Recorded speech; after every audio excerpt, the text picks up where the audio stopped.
cure you of the idea that poetry is not for you. This one is called Form and Figurative Language, Similes and Sonnets.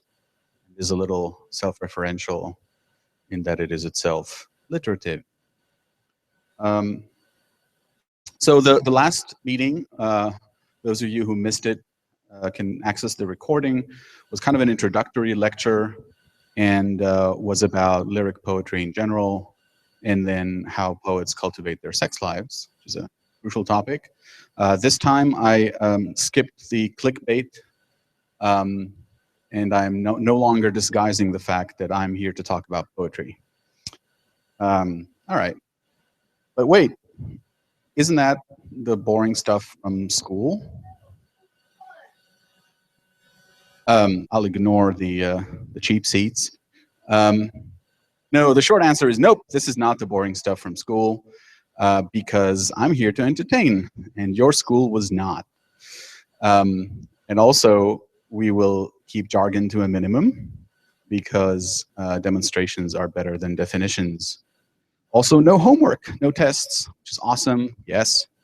And we will only read really good poetry, as distinct from really important poetry, which you were taught at school. Also, I look nothing like your school teacher. All right.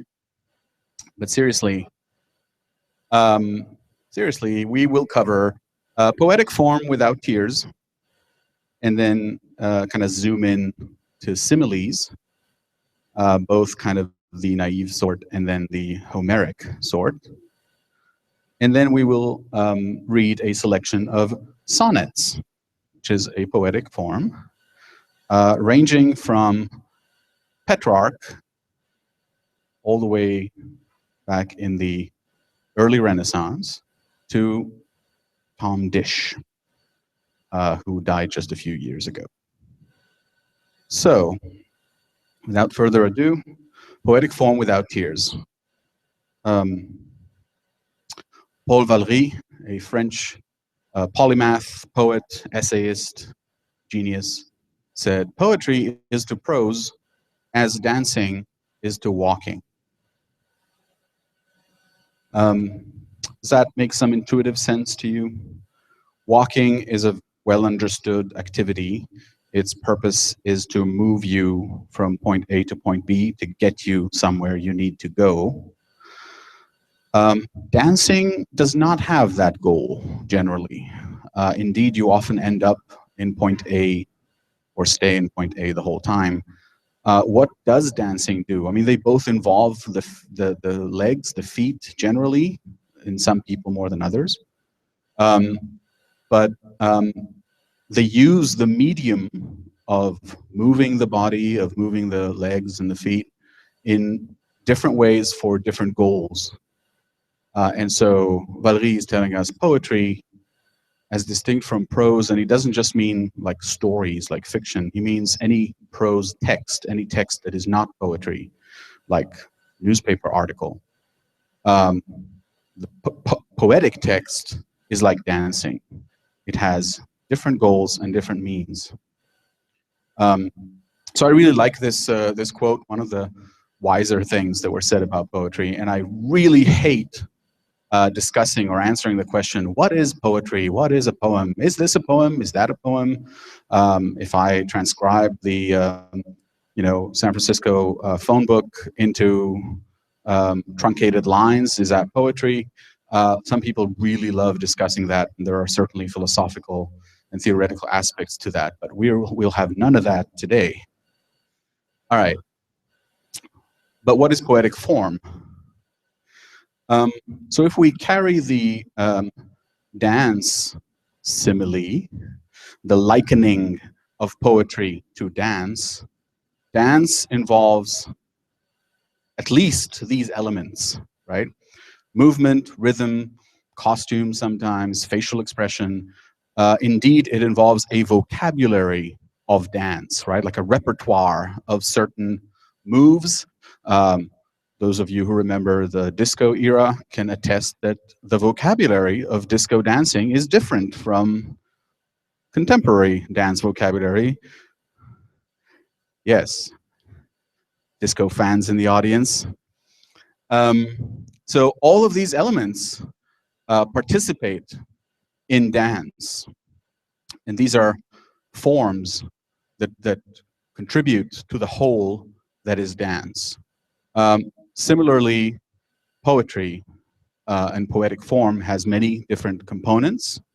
I will just nod to the famous Russian linguist Roman Jakobson, who, being a linguist, was interested in kind of the linguistic side of poetry and had a very, very famous article called Linguistics and Poetics, and Poetry, and kind of identified 6 different functions of language. He is associated with the Russian formalist school, so he's into formalisms, and he identified 6 functions, and he named them, and they were all kinds of functions to do with the act of communication, communicating through language. But the interesting one for our purposes is the poetic function. And Jakobson says that the poetic function is when the text is interested in itself, when the text itself is the goal. Now, it is the poetic function. He's not talking about the poetic text. He's not distinguishing between this is poetic, a poetic text, this is not a poetic text. He's saying that in a text, certain things will be fulfilling the poetic function, right? So you can have the poetic function crop up in a newspaper article, surprisingly. You could have it appear in political slogans. This is kind of the power of his distinction here, that it's a function. It's something that a text can do or can contain, and when it does, when it includes or employs the poetic function, then that text is not just trying to convey information. It's not just trying to establish a channel, right? I mean, not everything we say conveys information. Let's kind of just gloss a little bit of Jakobson, right? He says, you know, I can say the dog is green, right? I'm conveying some information. The dog is green. I'm referring to something out there in the world, maybe. But I can also go 1, 2, 1, 2. Is this working? Is this on? That was an example. I did not convey any information. I was literally using language. I was emitting sounds just to test this thing. That was the sole purpose of that text of mine, right? The text 1, 2 doesn't mean anything. I'm not counting anything. I'm not, you know, conveying anything about quantities at all. I was literally just testing the sound. And Jakobson recognizes that that is sometimes the purpose of speech. Or if I say, yo, I'm really just trying to attract attention. I'm not telling you anything. So these are all different functions of language. Poetic function, Jakobson says, is like a thickening of the text. It is an addition to the text of kind of non-essential, non-referential dimensions that have aesthetic value, or that have intellectual value that is beyond transmitting a message or establishing a connection, etc. It is a very interesting distinction, and it's a very good and readable short article. Those of you interested, I'll send a link later. But we will move on. Just to kind of close the loop on the dance analogy, poetry has elements, poetic form has elements like sound, for example, rhyme. All of you know what rhymes are. Rhyme is one form of poetry, or of constituting poetry. And then there are other terms. We said we won't use jargon, so we won't go into them, but you know, assonance, alliteration, there's all kinds of other types of sound beyond rhyming. Rhythm, including meter, which also has a whole slew of jargon, iambic pentameter, and all kinds of scary phrases like that. There's structure. The poetic form can play, or can be composed of lines, of stanzas. Is that jargon? I wasn't sure whether I should cross that out or not. a stanza, right? Like a collection of lines in a repeating pattern. And then style of arranging the words or of kind of correspondence between parts of the text, usually with difficult Greek words like anaphora and chiasm or chiasmus. So we won't go into those terms. And then figurative language itself, which itself is like a whole field. Figurative language, that is not just literal, is not just referring to something. Words like dog, wall, desk refer to certain things literally. But there are other words that can refer to things or can convey things in a non-literal way. And these words, like wall, can also themselves be used in a non-literal way, right? This guy is like a wall. Does not necessarily mean that this guy is made of bricks or that he's painted white, right? It's a figurative use of the word wall. So I deliberately choose to start with examples not from poetry, but of examples of poetic function, right? Better dead than red. Not really a current phrase, but used to have currency in this here land. Better dead than red. What is the poetic function here? Why am I asserting that this is poetry? Yes, it rhymes. And that's not an accident, right? I mean, sometimes, we might say something that would kind of accidentally rhyme. It can happen. But this phrase, this slogan, was composed to rhyme. Its power derives from rhyming. Its political power derives from the poetic function, from kind of being appealing, being fun to say. Better dead than red. It's great. It comes from the poetic function, not from the meaning of the word dead or the meaning of the word red or the meaning of the word better. This is the poetic function. Similarly, from the very dated annals of American politics, I like Ike. Who knows who Ike was? Yes, Dwight Eisenhower was known as Ike. And I like Ike employs the same rhyme, the same power, right? It denotes I like Eisenhower. That's what it means. But I like Ike is the thing you put on the sticker or on the, or that you chant in your demonstration or whatever, or rally. Here's another piece of political poetry. Ein Volk, ein Reich, ein Führer. Who said that? Yes, a gentleman named Adolf Hitler and his followers considered this to be very compelling poetry. Why am I calling this poetry anyway? Do you spot any trace of poetry here? Yes. Repetition. No, this is anaphora, actually. The repetition of an initial element, right? Ein Volk, ein Reich, ein Führer.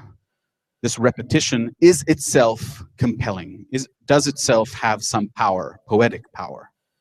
All right, again, the people listening to this, the people uttering this probably didn't think of it as poetry, but they were employing poetry. They were employing the power of the poetic function to better convey their message and sway hearts and minds. No pasarán, pasaremos. Forgive my really terrible Spanish accent.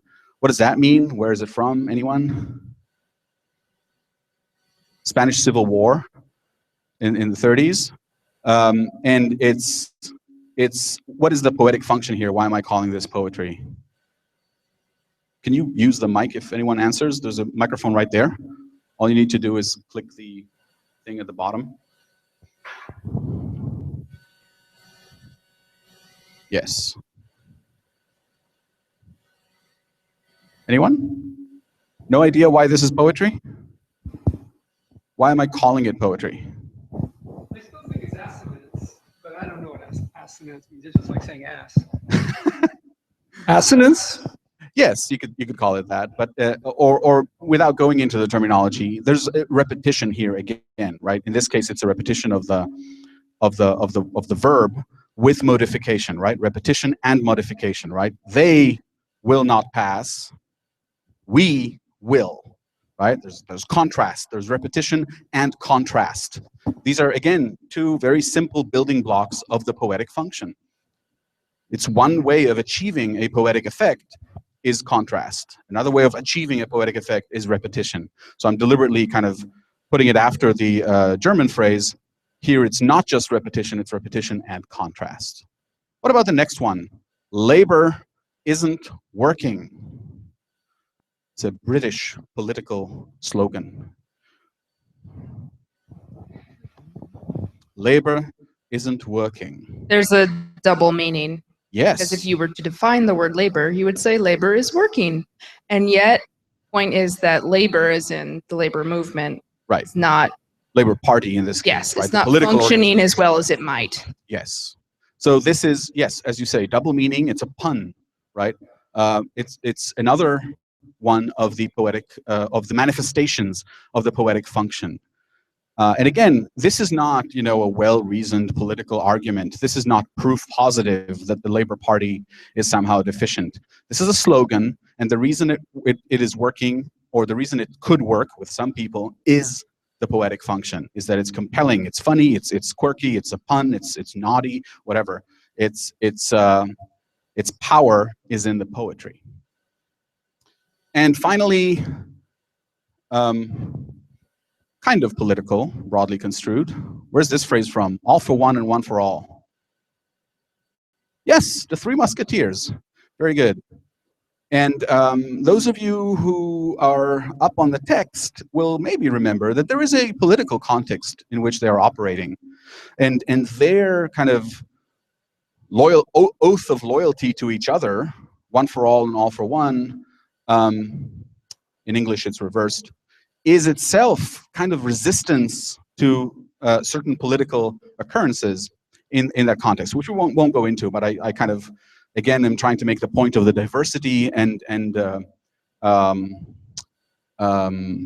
ubiquity of the poetic function. It is all around us. Of course, advertisers are some of the greatest poets of our day, unfortunately spending their energy on, you know, selling us stuff. But, you know, labor isn't working, for example, was invented by an advertising firm. All right. Yes. Use the mic. Thanks. Could we call the last one a chiasm? Yes. Yes, absolutely. Very good. It's an example of a chiasm. Yes. All right. So what do we mean? Whoops, that's a repetition of, oh yes. So this brings me to figurative language, is what I meant to say by repeating this slide. So wait, if I just mentioned kind of sound and rhythm and structure and style and figurative language, isn't that like all of poetry? Like, why am I calling this poetic form? Like, what else is there to talk about in poetry? So just, you know, well, there's the content of the poem, right? There's what it's about, what it is saying. And there's also any number of other angles or aspects to look at poetry from, right? There's the rhetorical, the linguistic, the political, the historical, the philosophical, the narratological, some jargon for you. There's ars poetic poetry, which is poetry that deals with poetry and with the act of writing or reading poetry. So, you know, there's any number of other angles, but we are talking about poetic form. And so figurative language is language used differently from, or not only in, its everyday literal sense. It's a very kind of workmanlike definition that is good enough for our talk. There's all kinds of other kinds of figurative language, which we won't talk about today, like puns and metaphor and metonymy and synecdoche and onomatopoeia, and I'm kind of drifting into Greek here. But today we talk about similes, which is a Latin word. Simile is simply saying one thing is like another, either literally using the word like or using words like as, etc., but explicitly comparing something to another or asserting that something is analogous to another. And here are very, very trivial language examples just to kind of make sure we all understand what a simile is. Lips red as cherries, beard white as snow, eyes like shining stars, etc., etc. These are all kind of super trite, cliched similes. Is that clear? Everybody agrees that's a simile, no problem. Okay. Now, similes can be implicit or explicit. That is, the dimension of similarity can be implicit or explicit. Here's something I picked up this week. Donald Trump is like a daily professional birthday present, says Rachel Maddow. Okay, she asserts A is like B, right? Donald Trump is like a daily professional birthday present. How so, Rachel? How is he like a daily professional birthday present? She doesn't say. She doesn't say. Do you agree? She just asserts that they are alike, they're similar. But she doesn't tell us what likeness she finds between that gentleman and a daily professional birthday present. It's up to us, the readers, the listeners, to find out, right? She's putting those two things in front of us and saying these two things are alike. It's up to us to either kind of immediately intuitively get it or maybe ponder this a little and go, oh, she means they're alike because, right? But, oh no, the bottom line gets cut. But here's another one. Donald Trump is like this menacing alien presence approaching Earth. Every time you shoot at him, he just keeps getting bigger and stronger. It doesn't affect him, said Steve Albertson, blah, blah, blah, a member of the GOP's governing board. So this is another simile with the same subject, Mr. Trump, and it is likening him to something else. This time it's a menacing alien presence approaching Earth. But it also offers us, in what way is he like a menacing alien presence approaching Earth? Well, in that every time you shoot at him, he just keeps getting stronger and bigger and stronger. Do you see the difference? This simile tells us A is like B in dimension C, or in the following way. So this is fairly simple. Of course, you meet both types of similes all the time. Here's an interesting thing, though. The explicit simile that says A is like B in way C can, in fact, afford an additional implied dimension of analogy, right? So the author may explicitly be telling us A is like B in that they are both red, but may also be kind of inviting us or hoping that we realize not only are they both red, they're also both sweet.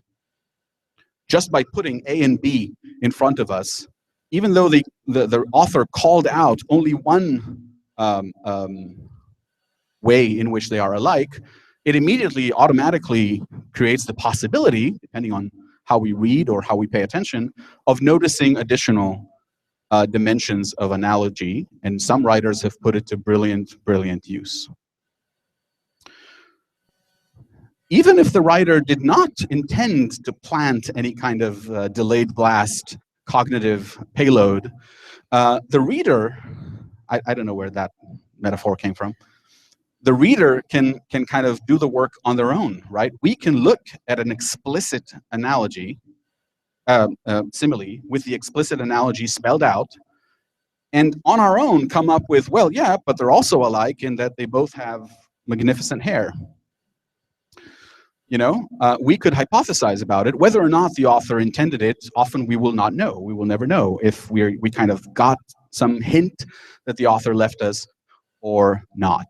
And sometimes we would be making stuff up, and sometimes that would be brilliant, and sometimes that would throw us off course.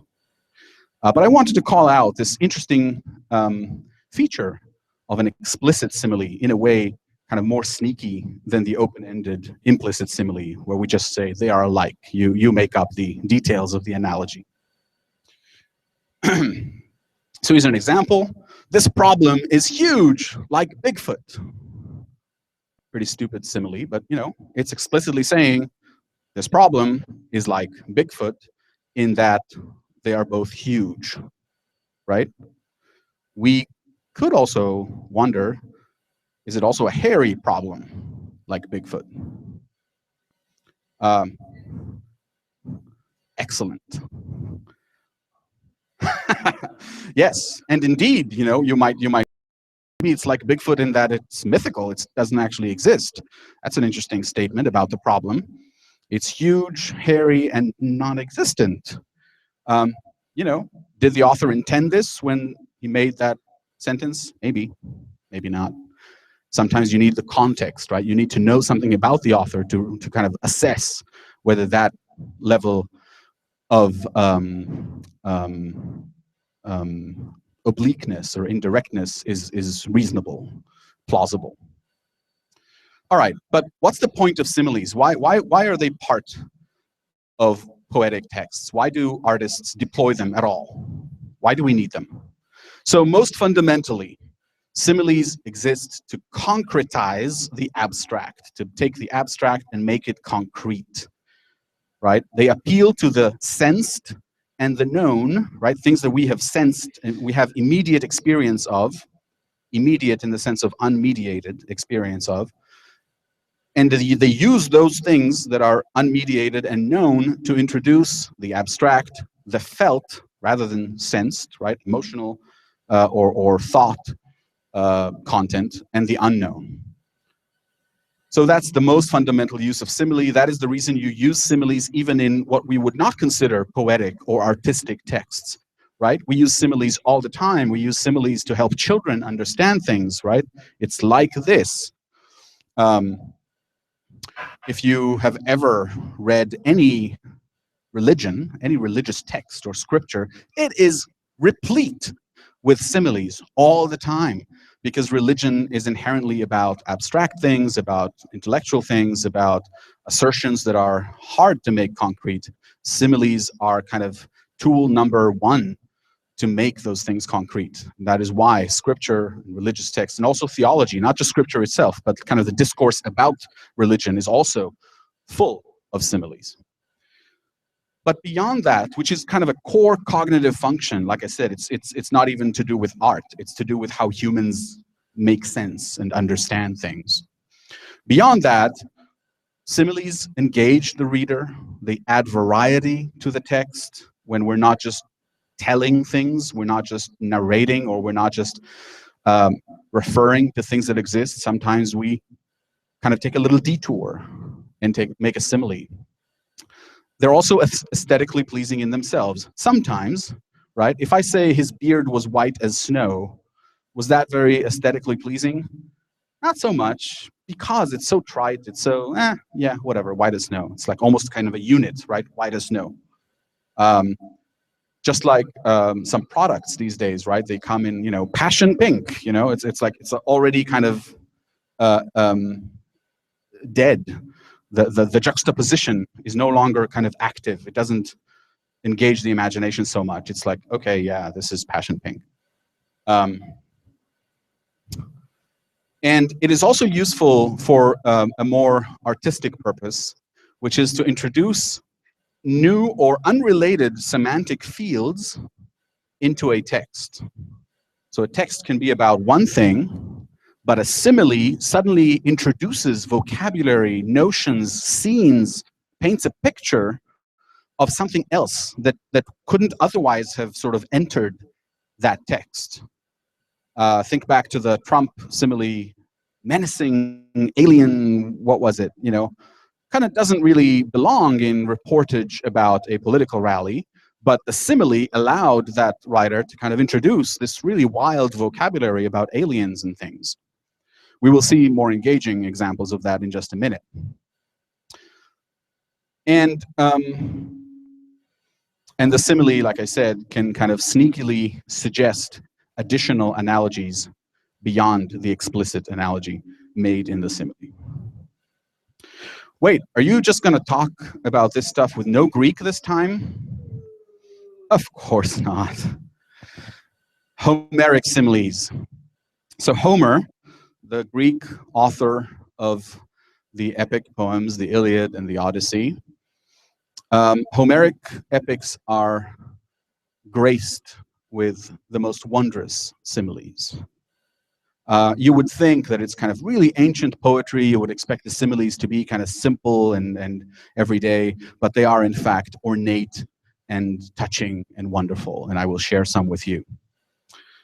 So in addition to just being beautiful, and I hope you will agree they are, they introduce vignettes and scenes from everyday life, and if you've heard my previous talk, ethos. They introduce things that are. That's the way we do things. That's how we raise livestock. That's how the seasons change. Remember all that from the previous talk? They introduce that into an otherwise specific and focused narrative, right? So the Iliad is telling us about the 10th year of the Trojan War, and it takes place in and around Troy, right? It's not, there's no one there kind of cultivating their fields, raising livestock, raising babies. It's a battlefield. And yet all these things, babies and cattle and fields and seasons, are in the Iliad through similes. So let's get to examples. So the Iliad itself almost never describes nature or the surroundings. Like, where are these heroes fighting? What does it look like? There's never kind of a, they walked past a hedge and, you know, on the foot of the mountain, which had a stream running down. None of that. There's almost next to no descriptions of landscape in the Iliad. On the other hand, you can't say that Homer is kind of shortchanging us on description. He gives us elaborate descriptions of the hero's armor and weapons and like who fashioned this sword, and you know, his father inherited him the sword from his great uncle, and that particular suit of armor had a buckle.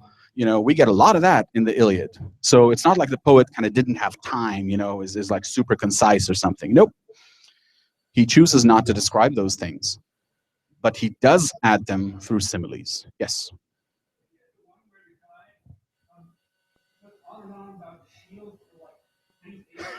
Yes. The question was, is the Iliad the one where the guy goes on and on about some shield for like 20 pages? What S is referring to is the 18th book of the Iliad, where Achilles is given a new shield, a substitute shield, because his old one he lent to Patroclus, who was killed by Hector, and he is given a new shield fashioned by the god Hephaestus himself. And when you get a shield fashioned by a god, my friend, you take a good look at it. And as it turns out, that shield had a whole little comic strip, basically, engraved on it with literally different scenes engraved on the shield. And the author, the Homer, the poet, kind of seizes the opportunity to go, let me tell you what is depicted on the shield, and as you say, enters into a long, not 20 pages, but several hundred lines, certainly, description of what is on the shield. There's like a trial scene, for example, where kind of the elders are adjudicating some case. There's all kinds of things going on in the shield. And so the reason I'm bringing particularly examples from the Iliad is that the Iliad is all about force and war and things. And the similes that Homer deploys in the Iliad are also, in fact, kind of analogous and reflecting the theme of force and violence and war or conflict in nature. Like a lion going to hunt his prey. And then that is likened, right, to the Greeks hunting or preying on the poor Trojans, and vice versa, right? They both get their similes.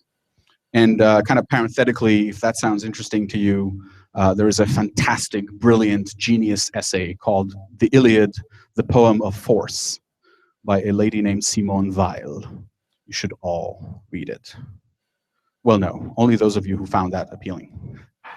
So here's a simile from Homer, translated by Ian Johnston, a Canadian professor who has translated the entire Iliad and Odyssey and placed the translation in the public domain. Awesome.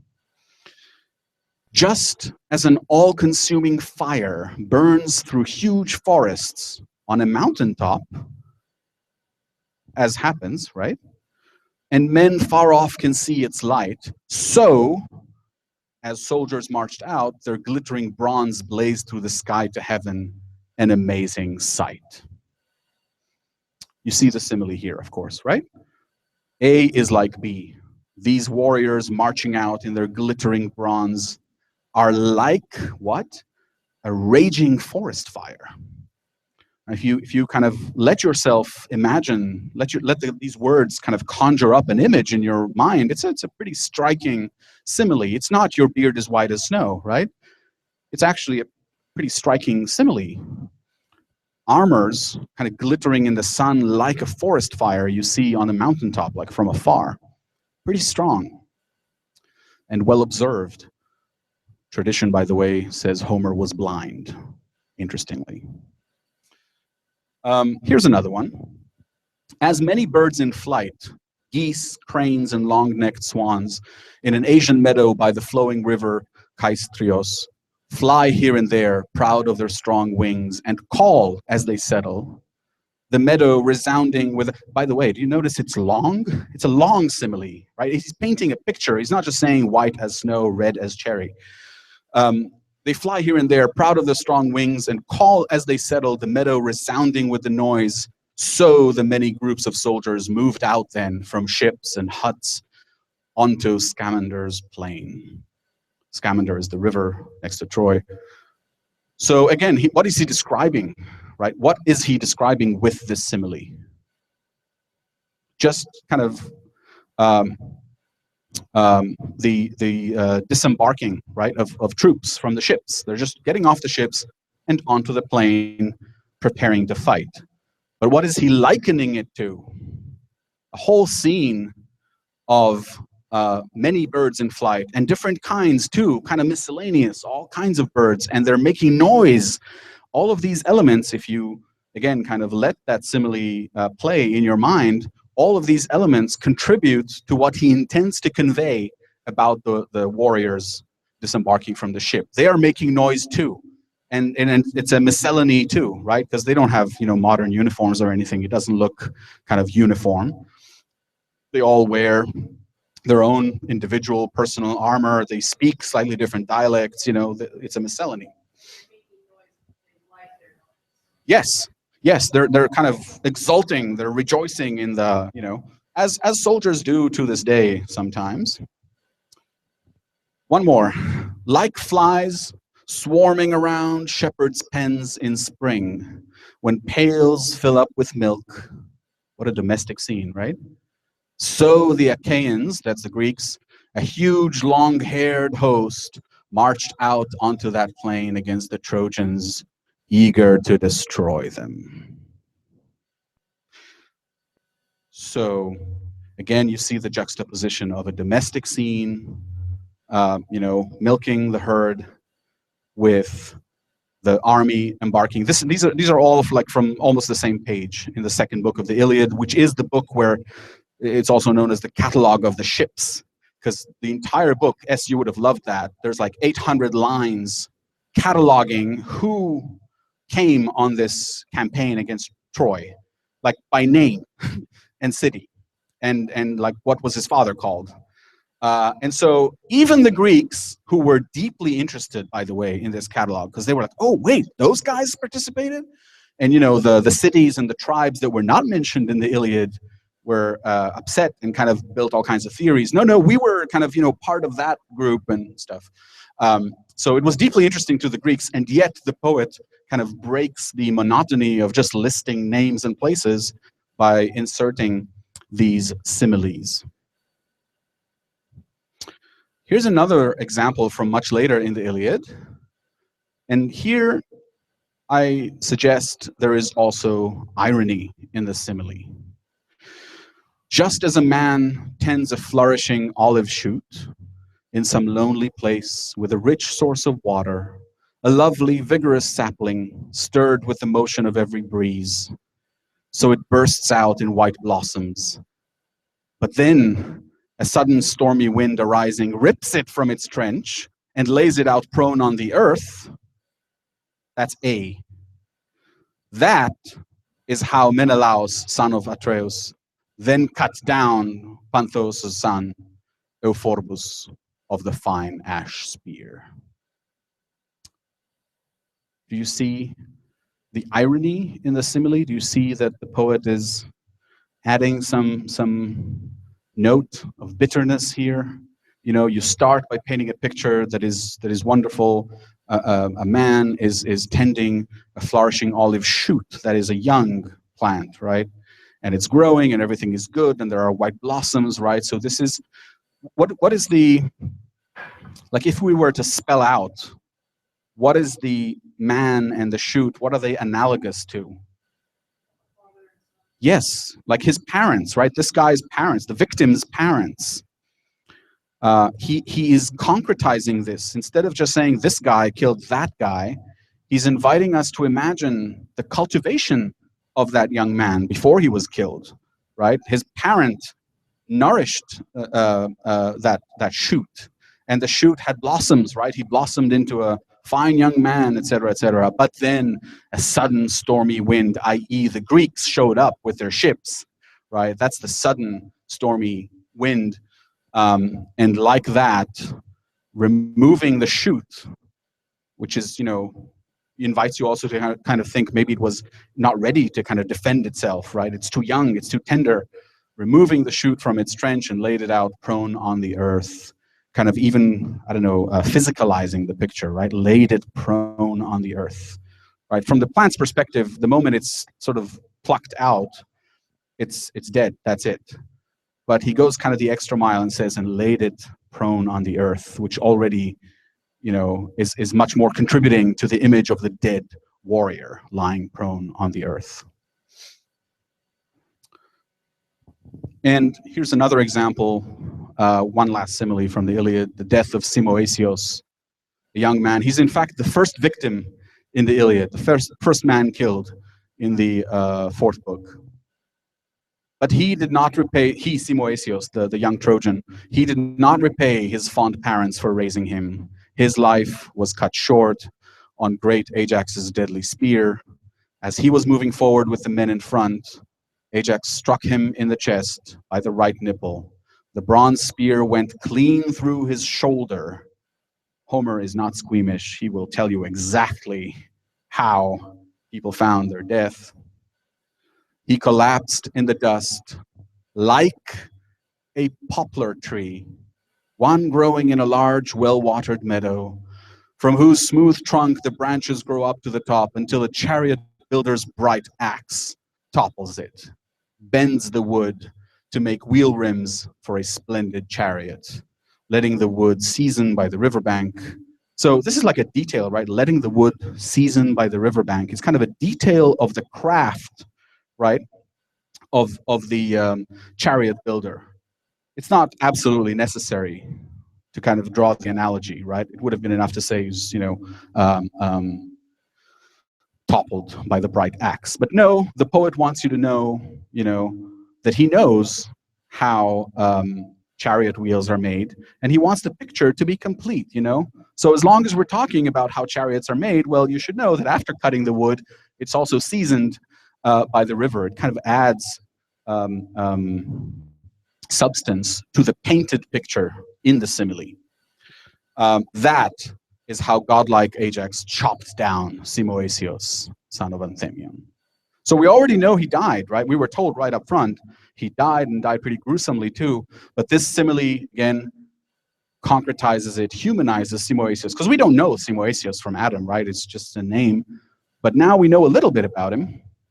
Actually, just before that in the text, he also describes how his parents raised him on a hillside next to the river Simoes, which is why he's called Simoesios, You know, again, kind of giving you a little detail so that you begin to care just a little bit about this young man, Simoesios. By the way, killed gruesomely immediately afterwards. So again, the simile is serving. Sorry, what? I wouldn't know. Maybe. Yeah, but it sets it up, right, for you to feel a little more, to heighten the effect. S, you have the microphone? It strikes me it's a little different. I'm not sure if it's irony or what, but the chariot, after he could have just ended it saying the chariot builder's bride axe topples it, but instead he goes on and says, "Oh, we do all this cool stuff with this tree. That's a wood." Whereas presumably you chop down the guy and kill him, they don't turn him into anything. I don't know if the Greeks had any notion of like using people for parts or anything. It's kind of like, yeah, it's really kind of mean because the guy is just this lifeless dead thing that's not going to. That's a very good utility. point. That's a very good point. I thought of something similar myself and kind of wanted to skip it in the interest of time. But when you bring it up, I don't think it's like a science fiction notion of like using people for parts. But I do think one can read it as, wait, he was, you know, just like the tree is cut, is toppled to serve some foreign purpose, to serve someone else's purpose. One certainly can read it, especially if one is a little subversive, as a comment on this poor lad, right, who is like, you know, a son of shepherds or whatever, kind of from the outskirts of Troy. He's not a prince or anything. He doesn't have a very strong, you know, vested interest in this war, but he's the first victim. He falls victim, right, to great Ajax, one of the greatest of the Greek heroes. And you could certainly say, yes, like that tree is kind of subjugated to another's purpose, so Simoesios, poor Simoesios, gave his life in the service of some agenda, you know, and of course that never happens today. So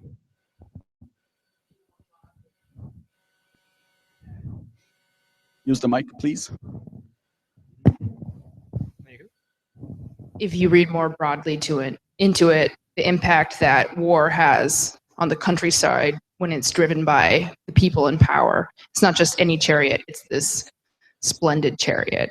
So even on another level, yes, especially when you're taking into account how that part is sort of directly left out of the battlefield where the story is really happening, there is commentary on what the impact is on the countryside and on the realm of domesticity. Yes, yes, and Homer seems, I mean, the case for that can be kind of strengthened if you kind of take a lateral survey of how Homer describes these domestic scenes, and he has a lot of empathy for it, right? He has a lot of sympathy for the common man, even as he extols the, you know, the exploits and the great deeds of the important people, you know, the nobles, so called.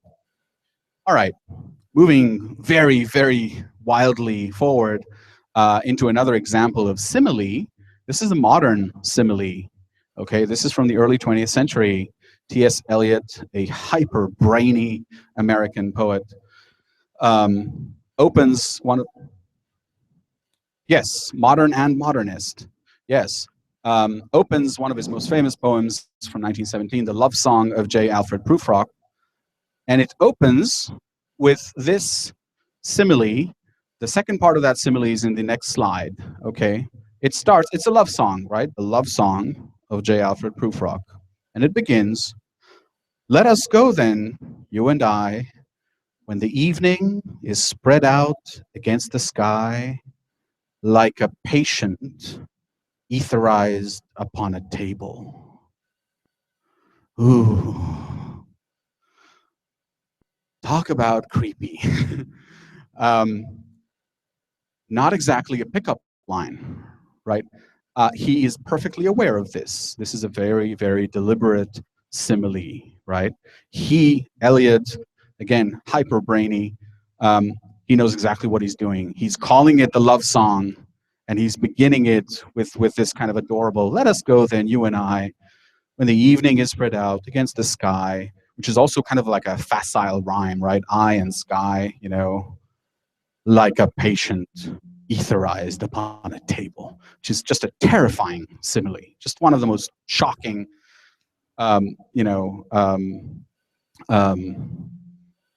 similes, makes you shiver.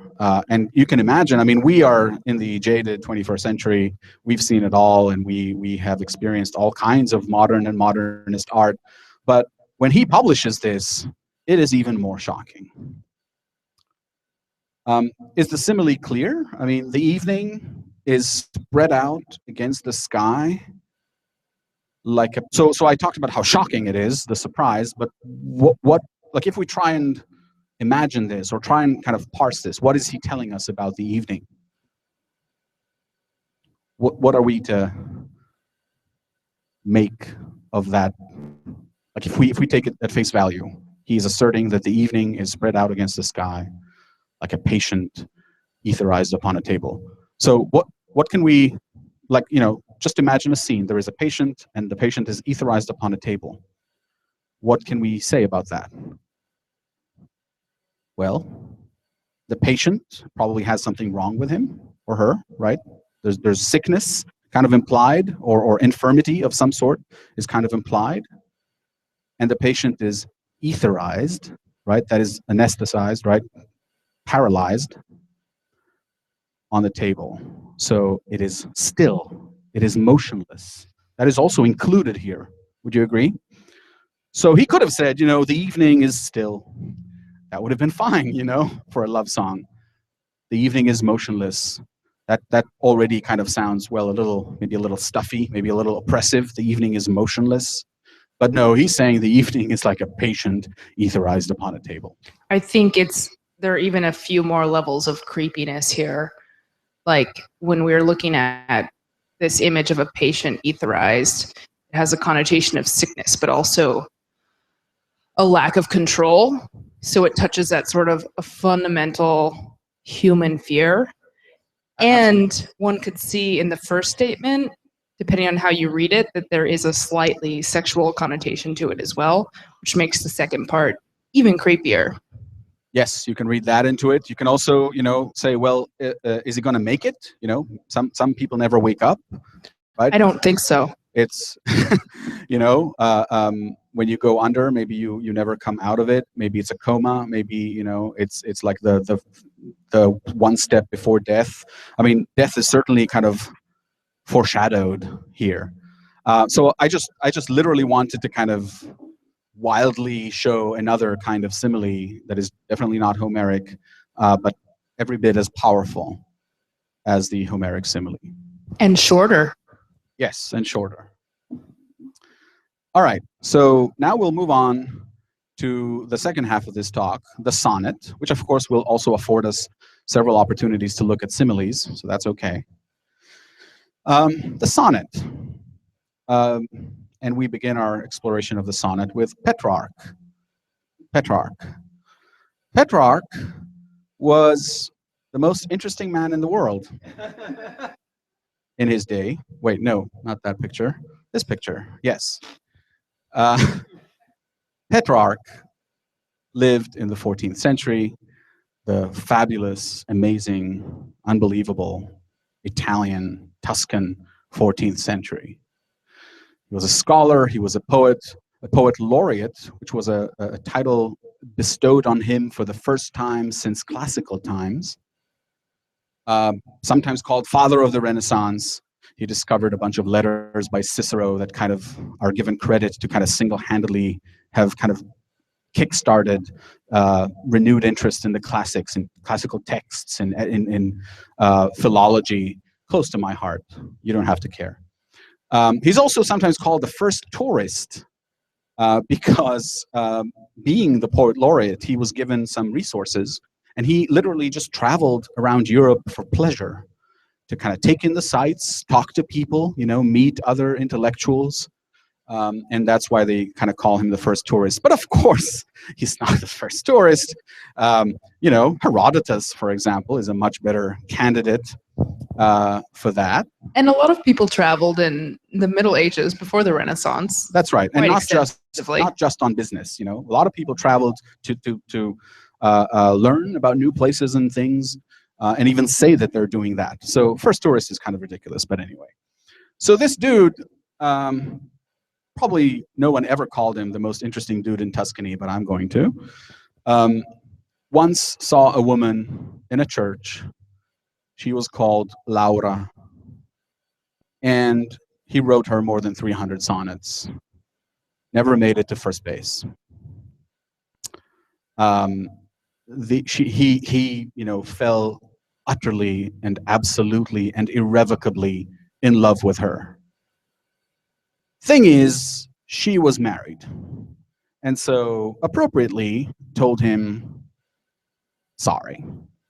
And he, being a gentleman, was like, okay, I guess I'll just write a lot of Italian love sonnets that would essentially set the tone for what would later become Italian, standard Italian, in the coming centuries.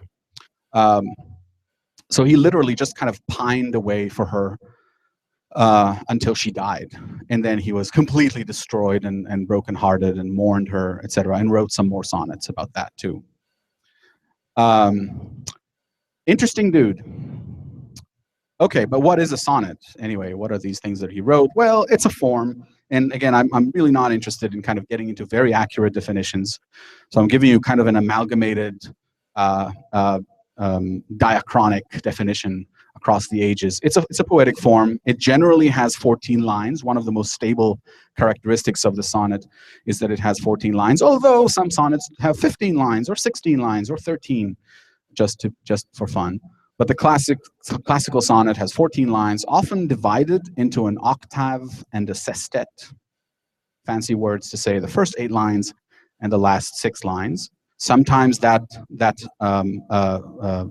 first 8 lines are divided into 4 lines and 4 lines, and then another 4 lines and 2 lines. Again, many variations. Usually there's rhyme. Again, one of the basic features of a sonnet is usually there is rhyme. I say usually because in some languages, the sonnet form was adapted without rhymes, but with other poetic form, right? With other elements of form that we've discussed. And in English, at least, it is usually metered. That is, the syllables in the poem are arranged according to a regular pattern. In English, the classical meter for sonnets is iambic pentameter. Don't mind the Greek.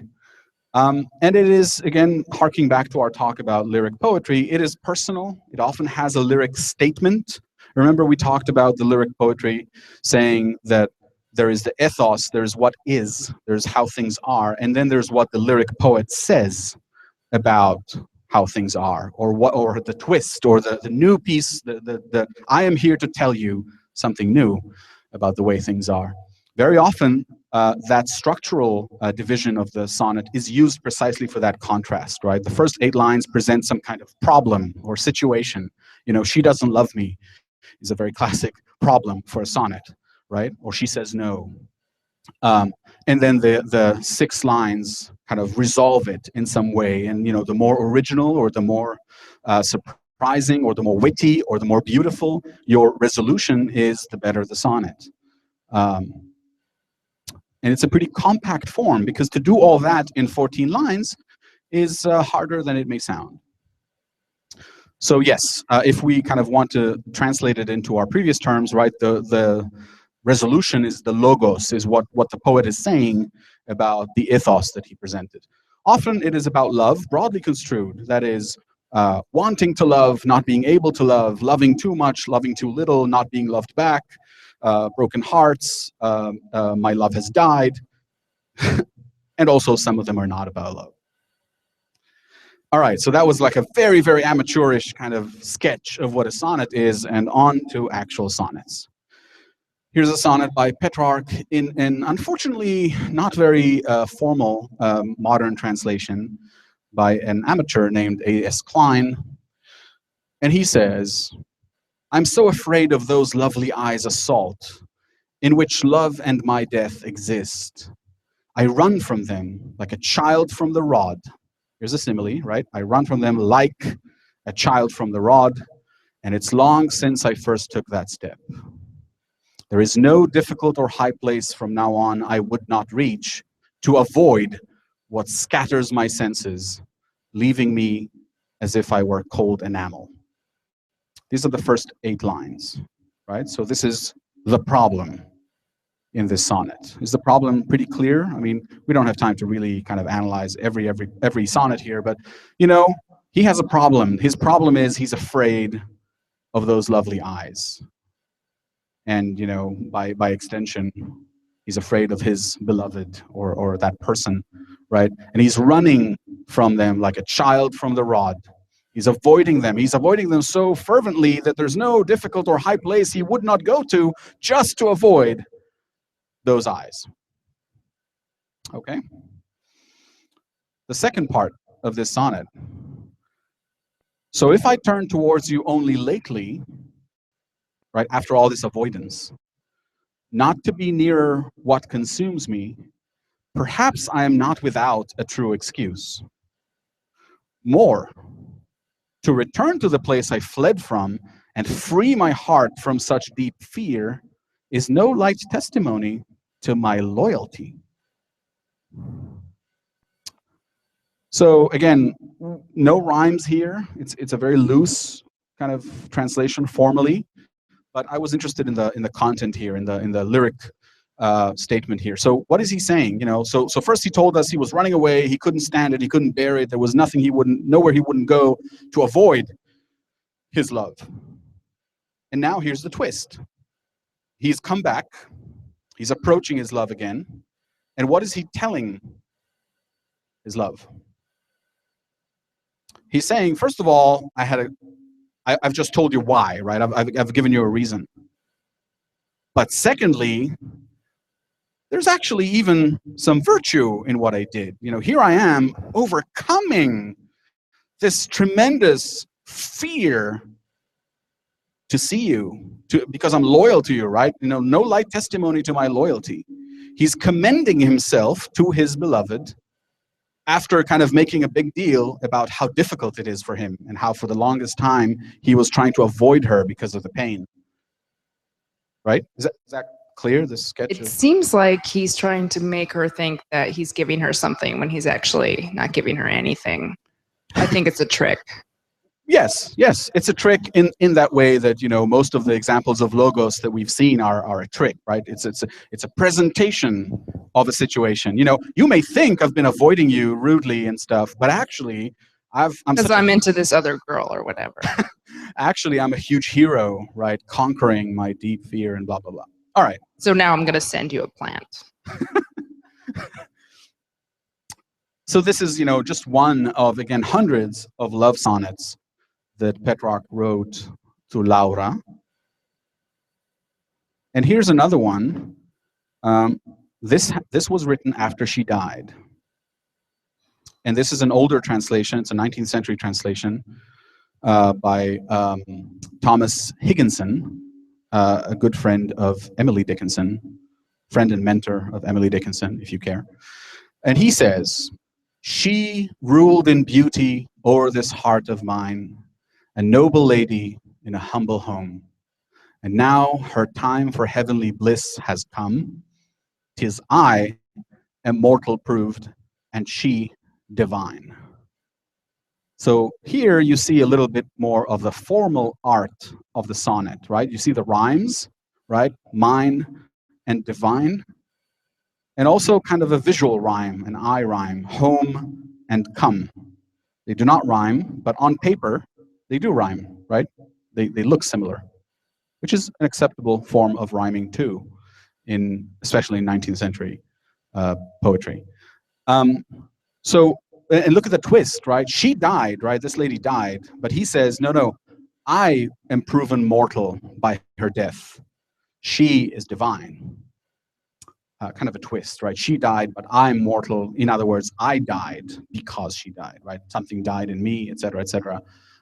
Again, these sentiments are not particularly, maybe don't feel particularly fresh. They're pretty fresh for the 14th century. He basically invents courtly love, or kind of sets the model, you know, for later. No, he doesn't really. Of course, there's troubadours and stuff before that, but he sets the model, is more accurate. A lot of the later courtly poetry is kind of reading Petrarch and stealing his stuff. The soul that all its blessings must resign, and love whose light no more on earth finds room, might rend the rocks with pity for their doom, that is their fate, yet none their sorrows can in words enshrine. So this is still kind of the first 8 lines. He's setting the scene, and now he says, they weep within my heart, and ears are deaf, save mine alone, and I am crushed with care, and naught remains to me save mournful breath. Assuredly, but dust and shade we are. Assuredly, desire is blind and brief. Assuredly, its hope but ends in death. So, in this latter part of the sonnet, he's kind of making a more sweeping, statement about the human condition. Kind of almost kind of drawing a conclusion, right? So these the sorrows, right? None their sorrows can in words enshrine. The sorrows are they weep within his heart, and ears are deaf, save mine alone. Nobody feels what I'm feeling, right? At the death of Laura, the world is indifferent, keeps turning. Only I'm feeling that. I'm crushed with care, and naught remains to me save mournful breath, right? Just drawing air is all I have left, and that's mournful. That's painful. Life is painful to me.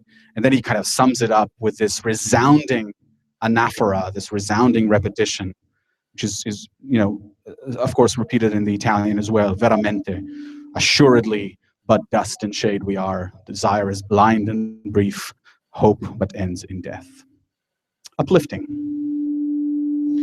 So this gives you kind of a better taste of the art of Petrarch's sonnets, but because it's like about her death rather than the love, I wanted to present it second. All right, moving swiftly on to William Shakespeare, who also wrote a few sonnets, famously. And in this instance, I will submit to you that William Shakespeare is a Jewish grandmother. Sonnet number 1, right off the bat of his book, The Sonnets, right? The collection of sonnets. Sonnet number 1. From fairest creatures we desire increase, that thereby beauty's rose might never die. But as the riper should by time decease, his tender air might bear his memory. But thou, so he's making a generalization. Good-looking things, right? Fairest creatures, we want more of. That's ethos, right? That's kind of a fair generalization. But thou, contracted to thine own bright eyes, contracted in marriage, right? You are not betrothed. You're not, you don't have a fiance. You are contracted only to your own eyes, kind of calling back the legend, the myth of Narcissus, etc. Right? Contracted to thine own bright eyes, feeds thy light's flame with self-substantial fuel. Self-substantial, right? You're running on your own beauty, looking at your own eyes or your own face, making a famine where abundance lies. Thyself, thy foe, to thy sweet self, too cruel. So there is a recipient to this sonnet, right? He's writing this to the handsome lad.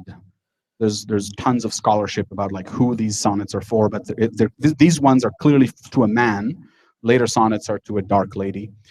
These are to a man, a very handsome man, clearly, that Shakespeare loves very deeply, and he's censuring this man, right? He's saying, he's wagging his finger and saying, you are not. You're only hurting yourself. Yes, you are your own enemy. But how? By not marrying, but by not perpetuating the species. That is what he's saying. The sonnet continues. Thou that art now the world's fresh ornament, and only herald to the gaudy spring, within thine own bud buryest thy content, and tender churl makest waste in niggarding, right? And being miserly. Pity the world, or else this glutton be to eat the world's due by the grave and thee. Okay, Shakespearean language, but what he's saying is, you know, you are miserly. You're not giving the world what it deserves, which is beautiful children, which you can produce. And if you don't give it, you know, if you don't have pity on the world, you know, the world's due, which is again your progeny, your beautiful kids, will be eaten by the grave. You will be eating the world's due, and by the grave. So that was right. Gross. Yeah, yes. Sonnet number 2, same exact topic. So we'll read it fairly briefly. When 40 winters shall besiege thy brow, and dig deep trenches in thy beauty's field. By the way, this should remind you of the earlier poems of seduction, right? They had the same motif for a different purpose. Thy youth's proud livery, so gazed on now, will be a tattered weed of small worth held. Then, being asked where all thy beauty lies, where all the treasure of thy lusty days, to say, within thine own deep sunken eyes, were an all-eating shame and thriftless praise. You won't have an answer to where's all your beauty gone, is what he's saying. But how much more praise deserved thy beauty's use, if thou couldst answer, this fair child of mine shall sum my count and make my old excuse, proving his beauty by succession thine. That would be how you would prove you were once beautiful, by pointing at your beautiful boy. This were to be new made when thou art old, and see thy blood warm when thou feelst it cold. Yeah, this one really only works for dudes. Yes, written to a dude. Yes. So, and it ends with this rhyming couplet, right? If you do this, you will have cheated old age, right? You would still feel young even as you are old. Moving on, sonnet number 3, same subject. Look in thy glass and tell the face thou viewest, now is the time that face should form another, whose fresh repair, if now thou not renewest, thou dost beguile the world, unbless some mother. For where is she so fair, whose uneared womb, uneared like ears of corn, you know, it's sown, right? The field does not have seed in it, if you see what I mean. For where is she so fair whose uneared womb disdains the tillage of thy husbandry, pun intended? Or who is he so fond will be the tomb of his self-love to stop posterity? Same exact topic, different imagery, different language. Thou art thy mother's glass. So you're kind of taking it from the other direction, right? Thou art thy mother's glass, that is mirror. And she in thee calls back the lovely April of her prime, when she was young and beautiful. So thou, through windows of thine age, shall see, despite of wrinkles, this thy golden time. But if thou live remembered not to be, die single, and thine image dies with thee. 3 sonnets on the exact same subject. You can see that they are fairly different in kind of the approach they take, the language they use, but they convey the exact same message. You need to have kids now when you're young. You're cheating the world, you're cheating yourself, you're cheating your mother. You know, you're doing all kinds of injustice by not perpetuating your beauty through these children. Yes. Use the microphone, please. Thanks. Is it kind of like the previous station with the carpe diem, kind of? Yes, yes. Like I said, it's absolutely like the seduction Yes poem and no. in that it says, "This is the time. You are young and beautiful." Except, it's a different arguably- action being considered. arguably, Shakespeare is not trying to get him to come to bed with him, although there's a whole. That's not going to result in fulfilling these objectives. Yes, exactly. The metrics here are not going to be satisfied by this. But there's like a whole homosexual side to Shakespeare that's very interesting and very relevant to the sonnets. But yes, so the picture that they paint is very similar, right? You are young and beautiful now. Now is the time to have sex. Now is the time to, perpetuate the species. The world must be peopled, as Shakespeare says elsewhere in Much Ado About Nothing. Okay, final sonnet by Shakespeare, unavoidable. Sonnet number 130. You must know this one, or at least have heard it. But this is relevant because this is a response to what by Shakespeare's day is already epidemic. Everybody's writing sonnets. Not everybody has Shakespeare's talent, so some of them are pretty gosh darn awful. And some of them have all this kind of, your lips are red like cherries and your hair is like a crow, and you know. And so he says, this is quite obviously a response to the cliche, right? He says, my mistress' eyes are nothing like the sun. He's not just saying, he's not just avoiding the trite, the cliche, my love's eyes are like the sun, which, by the way, he himself can deploy in his romantic writing, right? You know, Romeo and Juliet, you know, 'tis the east and Juliet is the sun, right? Romeo says. But in this instance, he says, my mistress' eyes are nothing like the sun. Coral is far more red than her lips is red. If snow be white, again, the super cliche simile, white as snow. If snow be white, why then her breasts are dun, right? Kind of an off-white. Exactly not white as snow, not white as marble. They're done. If hairs be wires, that doesn't sound like a compliment, but it is. It is in Elizabethan times. Think about filigree or like golden wire. And it was a commonplace in sonnets of the time to compare the beloved's hair to fine golden wires, right? In kind of the rest of the hair. So he says, if hairs be wires, a good thing, black wires grow on her head, not golden wires. I have seen roses damasked red and white, but no such roses see I in her cheeks. Again, cheeks often compared to roses. And in some perfumes is there more delight than in the breath that from my mistress reeks. Now, today, we would not use the word reeks in anything but a completely negative sense.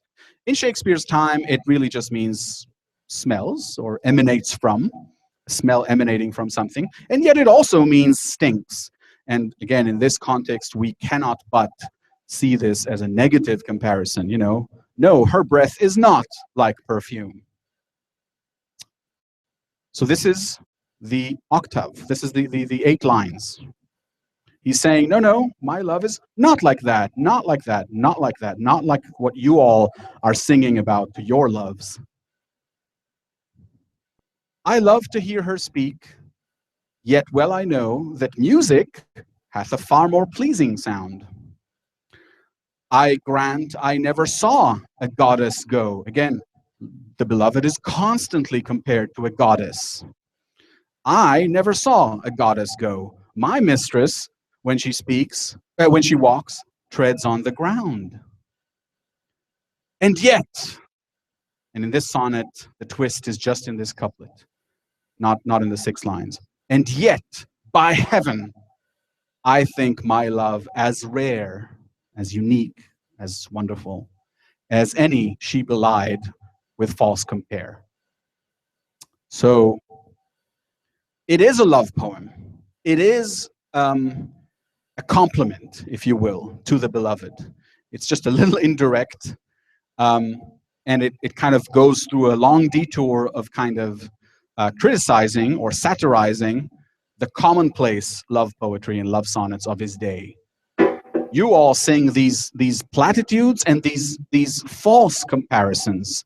Your loves are not like the sun, and their breath is not sweet as perfume, and their cheeks are not roses, and neither is mine. But I think my love as rare as any of yours. You know, no less good, because, you know, even though her breasts are done and her, you know, breath reeks, etc., she's no less good than your falsely praised women. S. Microphone.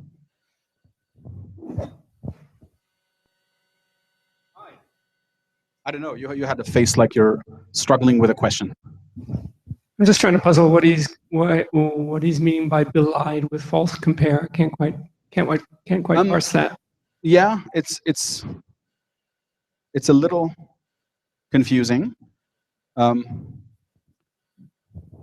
mean, is it belied as in she has like these exaggerated poetic similes sort of thrust upon her, so she's yes. So if you heap false compare on her, she would belie it. You know, I mean, it's not true. If you look at her, you will see her eyes are nothing like the sun. Right? All right. So again, very, very famous sonnet. I hope I gave you enough background to kind of appreciate how this is a new thing. This is something that Shakespeare is doing because he's Shakespeare and he's witty and creative. Yeah, this one is very convincing. Moving on to his rough contemporary, John Donne. Our old pal, John Donne. Remember him from last time? He's the guy with the mistress going to bed and the guy who shouts at the sun and all that. So he, I mentioned this, he was devout, he was religious too. And this is one of his famous holy sonnets. He wrote a whole series of holy sonnets, that is religious sonnets. And it is very interesting because this sonnet is also about love, but different. What does he say? He says, "Batter my heart, three-personed God." Ooh, right off the bat, this poem starts at, you know, as violent a beginning as could be, right? Batter my heart, like a battering ram, right? Batter my heart, three-personed God. Three-personed, you know, the Trinity, Christian God. So that's, again, like a shocking, shattering beginning. Batter my heart, three-personed God. Why? Why is he encouraging God to batter his heart? He explains, "For you, as yet, until now, but knock, breathe, shine, and seek to mend." Okay, you've been too gentle with me, is what he's saying. "That I may rise and stand, o'erthrow me, and bend your force to break, blow, burn, and make me new." Whew. Okay, he wants to be treated roughly by God. He's saying what you've been doing so far for me is not enough. I need more. And he will explain down the poem. Okay, but this violent language is very deliberate. He wants much rougher treatment from God. Batter my heart. And in order that I may rise and stand, I need you to overthrow me and bend your force to, and again, this is, we hear a sound effect here, to break, blow, burn, right? This alliteration, and make me new. We also see the rhymes, of course, right? You, new, mend, and bend. So why is he saying all that? "I, like an usurped town to another due, labor to admit you, but owe to no end. Reason, your viceroy in me should defend, but is captived and proves weak or untrue." So again, John Donne, you need to kind of read carefully and slowly. He's very intellectual. What he's saying is, I am like, here is a simile, I am like an usurped town, right? Like a conquered town, to another due, right? Like ostensibly owing loyalty to someone else, but really wanting to change sides, right? To be conquered by this other force. I labor to admit you, to let you into the town, but owe to no end. It's not working. I can't. And then he explains, reason, he means, you know, the intellectual faculties, the mind, your viceroy in me. So he's ascribing reason to God. God is giving us reason, right? Reason is a godly thing. It's not against God. On the contrary, that was what was supposed to defend me, but is captive, proves weak or untrue. So his own reason, Donne says, is the problem, is not defending me against what? Let's read on. Yet dearly I love you, and would be loved fain. That's an interesting little comment. I would also like to be loved. But am betrothed unto your enemy. Right? Who's God's enemy? Yeah, Satan, traditionally. The enemy, the opponent, the adversary. I'm betrothed unto your enemy. So now, again, the love imagery here, right? I love you, God, but I'm betrothed to your enemy. Do you see the analogy with the city that we just had? I'm like a city that wants to let you in, but I'm due to another. Same thing here. I love you, God, but I'm betrothed. I'm committed to your enemy. Divorce me. He's telling God, right? Like, divorce me from my betrothal, right? From the enemy, from my existing commitment. That's why he needs battering. Do you see? That's why he needs the force. Divorce me, untie or break that knot again. Take me to you, imprison me, so that I don't slide back, right? For I accept you, enthrall me. Enthrall, to be enthralling means to be very interesting, but literally it means to actually chain someone, right? To put someone in chains, and that's what he's saying. Except you, unless you enthrall me, never shall be free. Here's one of those religious paradoxes, right? Only if you tie me to you, only then I can be free. Nor ever chaste, except you ravish me. Taking that oxymoron one step further. I will never be chaste, virtuous, unless you ravish me. That is, rape me, right? Ravish is the word for rape. Very, very violent imagery, but it's a devotional song. Would you agree? I mean, this is a song of devotion to God. He's saying, I am weak, and reason is weak in me, not protecting me. I'm betrothed to your enemy. I'm pulled by sin, is what he's saying, right?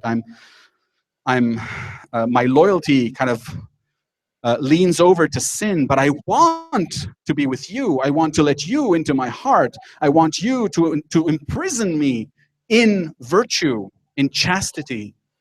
But I can't do that unless you ravish me, unless you batter my heart. And again, the city kind of develops the motif of the battering ram, right? Like a sieged city. It also sounds kind of like pardon. Like he wants to get pardoned for something, and it like he doesn't want to admit that it's its fault, so he asks God to help him because he has kind of sins. Oh yes, he's definitely sinned, and he's saying, not only have I sinned, I am not strong enough to stop sinning, to divorce the devil myself. I need you to batter my heart, break into my sinning heart, and imprison me, tie me to you. Then I will be virtuous, and I want that. I want to be tied to you, because then I will be virtuous and a good Christian, etc., etc. So it's a very striking sonnet that uses the vocabulary of love and lust and marriage and betrothal, but also siege of cities, all in the name of devotion and religion and faith. Like we saw that John Donne, introduces astronomy and geography, remember? Like, my America, he calls his woman. He kind of has these really creative vocabulary and creative semantic imports into his poem. He's writing a love poem, he's writing a lust poem, and he's using geography and mathematics. That is why John Donne and Andrew Marvell and other poets of the time are called the metaphysical poets, because their poetry kind of is very eclectic, bringing in all kinds of math and science and philosophy into other fields. And in here, he's taking the love poem, the love sonnet, converting it into a pretty impressive sonnet of devotion. Questions or comments about this sonnet? Do you see that this is development, that this is innovation in the form? All right. So there's a whole cycle of holy sonnets by Donne. but we have time only for one. Moving on to John Milton. We cannot talk about sonnets without Milton. Milton, one of the greatest poets of English, 17th century, went blind sometime in the 50s. He was progressively blind, and he wrote this sonnet on his blindness. He's talking about himself in the third person, right, on my blindness. He says, "When I consider how my light is spent," meaning not how I'm spending my light, but how it's gone, it's spent, "ere half my days in this dark world and wide, and that one talent which is death to hide, lodged with me useless, though my soul more bent to serve therewith my Maker, and present my true account, lest he returning chide, doth God exact day labor, light denied? I fondly ask." Okay, let's stop here. What? Come again? So he's saying, when I think about how I've lost my light is over. Of course, the eyesight is often compared to light because without it, everything is dark. Ere half my days, right? I'm not half done living my life, and I'm already blind. And remember, he's a poet and a scholar and a political secretary. He needs his eyes. When he thinks about that, and then that one talent. Are you up on your New Testament? The parable of the talents. He's alluding to the parable of the talents in Matthew, which very, very briefly, there's a person who is giving talents, that is a lot of money, to 3 people for safekeeping as he's going traveling, and then he's coming back, and he wants the money back, and he kind of expects that money to have earned something in the meantime. And two of the people kind of give him back the money with profit, with interest, they've invested it wisely or whatever. The third person just hid the money away, didn't do anything with it, and returns the money and is chided, is criticized for that. Okay? Never mind what Jesus intends by the parable. This is the reference here, and the talent that is hidden, right, is the wasted opportunity, right, of not making profit from the talent. And of course, this is also a pun. John Milton is talking about his own talent, not in the sense of money, but in the sense of what he can do as a poet, as a scholar, as an essayist, right? And by being blind, he is like that man who didn't use the talents to profit the master. Now, in the parable, it's just a man who's making money. But here, in Milton's text, who is giving the talent? God, my Maker. You see, he's drawing that parable from the Bible and saying, lodged with me useless because I'm blind, I can't use the talent, though my soul more bent to serve therewith my Maker. I want to serve you, God, my Maker, with my talent, but I can't because I'm blind. And then you would come and kind of, demand from me, what have you done with the talent I gave you? You see? But patience to prevent that murmur soon replies. So, he's explaining his problem. He doesn't understand God. He doesn't understand why he has talent but can't use it. Why was he struck with blindness? And then he gets an answer. But patience to prevent that murmur soon replies. And now this is the reply. God doth not need either man's work or his own gifts. Who best bear his mild yoke, they serve him best. So this response that Milton is bringing ostensibly from the outside, of course he's authoring it, the response is, no, you got it wrong. God doesn't need your poetry, your talent to be served. Here's the twist. Here's an alternate ethos for you. Who best bear his mild yoke, they serve him best. That's what God is best served by, right? By mildly bearing his yoke, right? Obedience and good Christianity is all God wants. Doesn't need your talent or your works, like your written works or the things you produce. His state is kingly. And this is, again, these are very famous lines.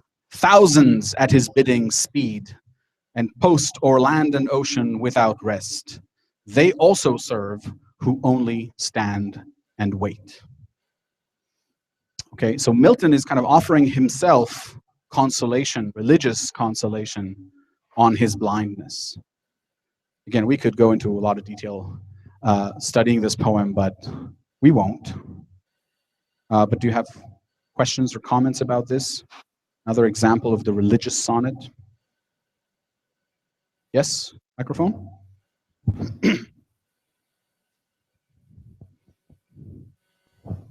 It's kind of a weird structure at the end with, it doesn't end with the 2 rhymes at the end, nor does it end with a block of 4, but I mean, it's like 3 and 3. So is that, I've never seen one like that, but I haven't read a lot of sonnets. It's another way to present the final 6 lines, 3 and 3.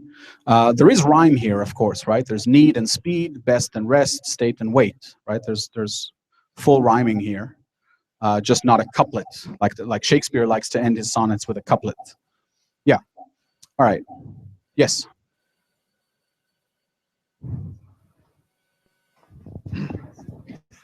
What is the name of like the figure of like when you get like that sentence that starts on a line and finish on the other one? Enjambement. Thanks. Yes. Spelled enjambment, right? When a sentence ends on the next line, not even just a sentence, not just a full stop, but even a phrase kind of broken up between 2 lines. Yes. All right. Moving again swiftly on to the 20th century. Here's a British poet named Siegfried Sassoon, a well-born, highly educated British Jew who fought in the First World War. Very famously was friends with Robert Graves and Wilfred Owen and all those guys.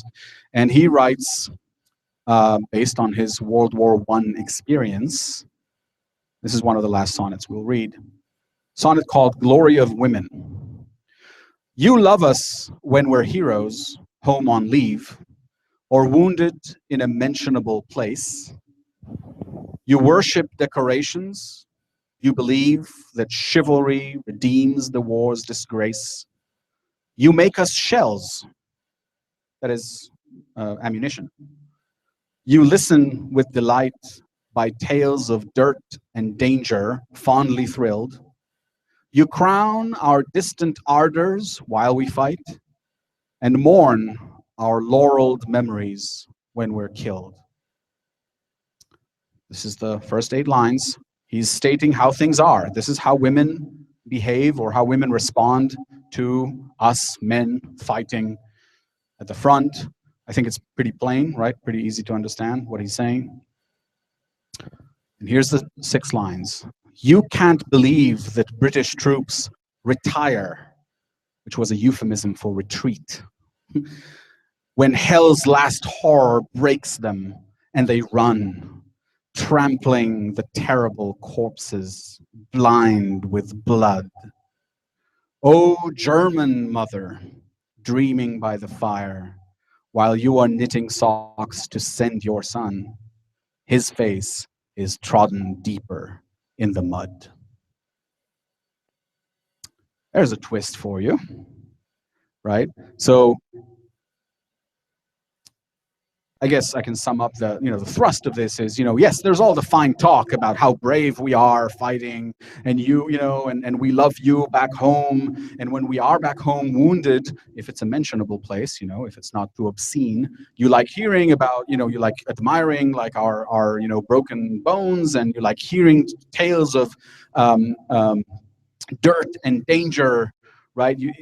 he's essentially criticizing, right, this behavior or this attitude by women, by the home front, as you don't get it. You have no idea about the reality of war. The reality is that there is retreats and that people break. I think it's a very powerful line when he says, when hell's last horror, right? There's been any number of horrors already, but there comes a time, right, when the last horror, the straw that breaks the camel's back, breaks them, and they run, trampling the terrible corpses, running over their dead comrades, blind with blood, which rhymes with deeper in the mud. Very, very stark picture that he's sending almost as a postcard, back to those women back home. And of course, he's very sarcastic about the glory of women.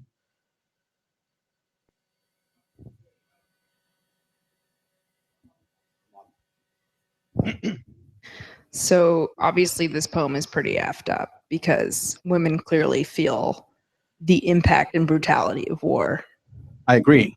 I think young British men knew very little about women. Which this sort of proves. Yes. But also, I think, he's also, which is why I called it like the home front. It's not just the women, right? It's also kind of the narrative that the government is selling. Right? And I think it would have been more effectively framed that way. Yes, I agree. And Sassoon and Owen and all these World War I poets did reserve a lot of criticism for the man, for the government too, and for the military, their own military commanders.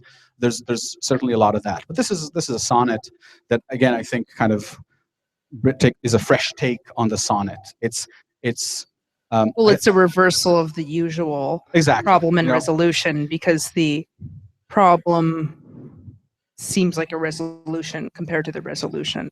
But it takes you to a place where you feel what the poet is feeling in terms of the hopelessness of the situation. That's right. Because the resolution is really a problem. That's right. And of course, glory of women, right? That's kind of a nod to the romantic tradition, right? Of sonnets to women, extolling their virtues and praising them. Here, let me lay on you some praise of women. Listen to this, right? But I think it could only be balanced if you had poetry that was also recognizing the impact of the war on women, which is not as present. Yes, I agree. And now I think this is the penultimate one. I didn't want to end on this this horrible note.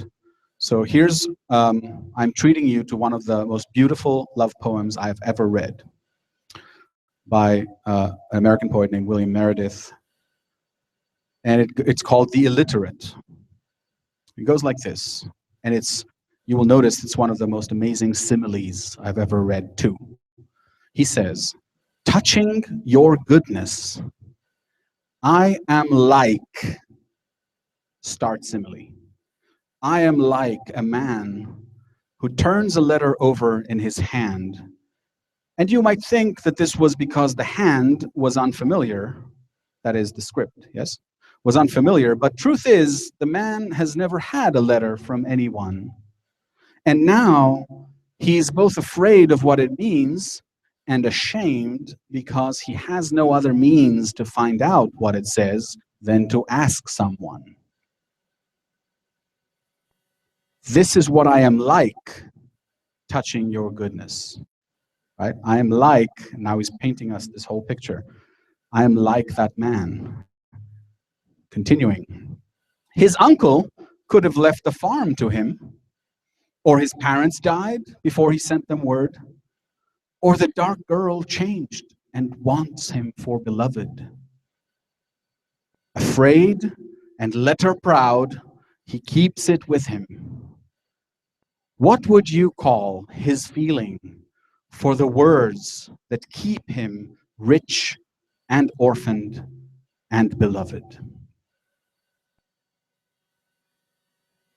Is that amazing or what?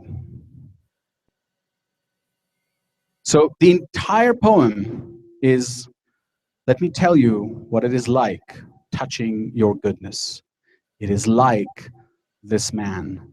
And it ends like the simile ends, right, with he keeps it with him, right? End of story, right? Picture all of that. That is what it is like touching your goodness. And then, in kind of final touch of brilliance with this ending couplet, what would you call it? I don't know how to describe it better, how to describe what touching your goodness is. What would you call it? This feeling. Just smashing poem. One of my all-time favorites. All right. And then finally, to end on a lighter note, another modern American poet and science fiction author named Thomas Dish used to publish poetry under the name Tom Dish. And he tried to read Proust. If any of you know the famous, In Search of Lost Time, Remembrance of Things Past, this sonnet is called A Bookmark. And he says, 4 years ago, I started reading Proust. Although I'm past the halfway point, I still have 700 pages of reduced type left before I reach the end. I will slog through. It can't get much more dull than what is happening now. He's buying crêpe de chine, wraps, and a real well-documented hat for his imaginary Albertine. Oh, what a slimy sort he must have been. So weak, so sweetly poisonous, so fey. 4 years ago, by God. And even then, how I was looking forward to the day I would be able to forgive at last and to forget remembrance of things past. Thank you for your attention.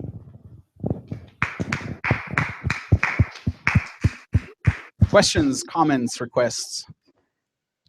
That poem's crap. Proust is amazing.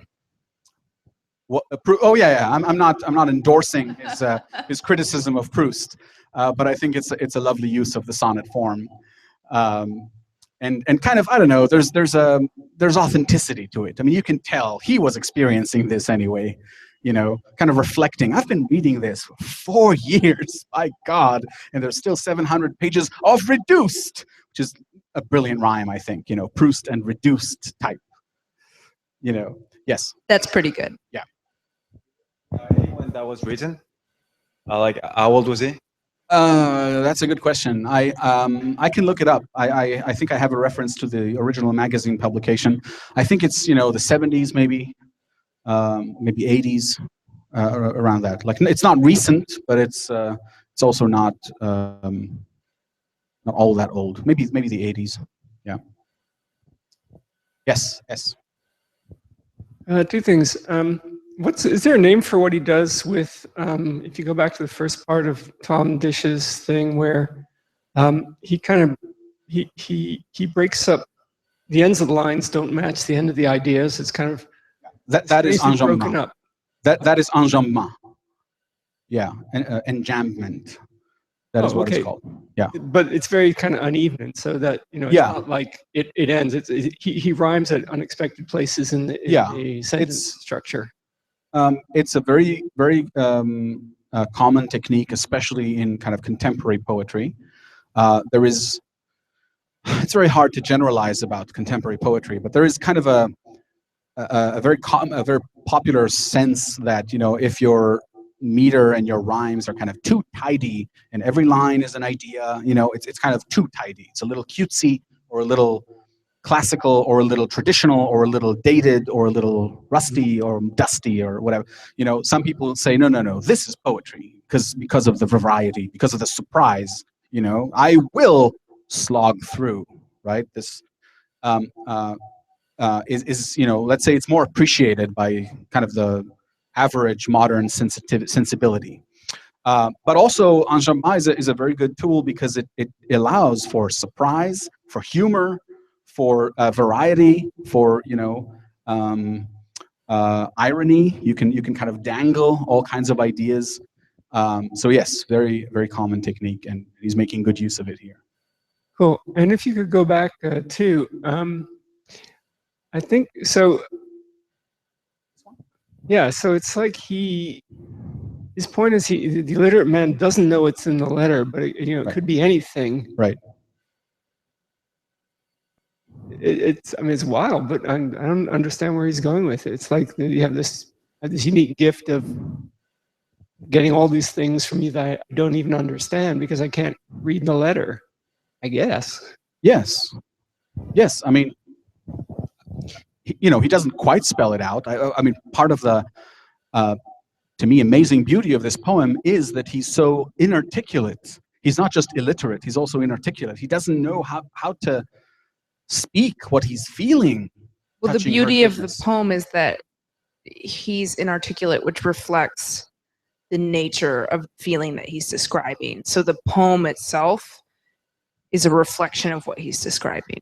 Yes, I mean he himself is bewildered or bamboozled or confused by what he's feeling. But of course, on another level, it is wonderfully articulate. I mean, it is a masterful poem that does express something to us. It makes me feel all kinds of things. I mean, the communication act here is a smashing success, even as it depicts difficulty articulating what one feels. It's quite something. Thanks. All right, thank you very much. We'll send updates about future sessions and meetings. See you next time. Can we? No, I don't compose poetry.